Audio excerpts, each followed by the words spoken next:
అంతటి మహానుభావుడు సుబ్రహ్మణ్యుడు.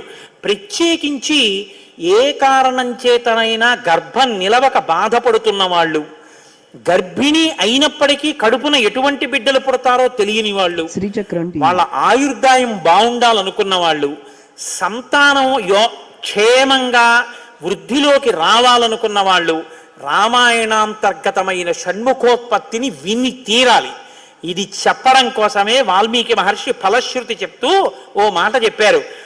ఏషతే రామ గంగాయ విస్తరోభిహితో మయా కుమార సంభవశ్చైవ ధన్యః పుణ్యస్తథైవ చ.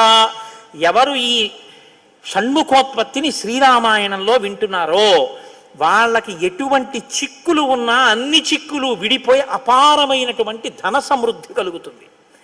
2, విశేషమైనటువంటి పుణ్యము స్కందోత్పత్తిని విన్నంత మాత్రం చేత కలుగుతుంది.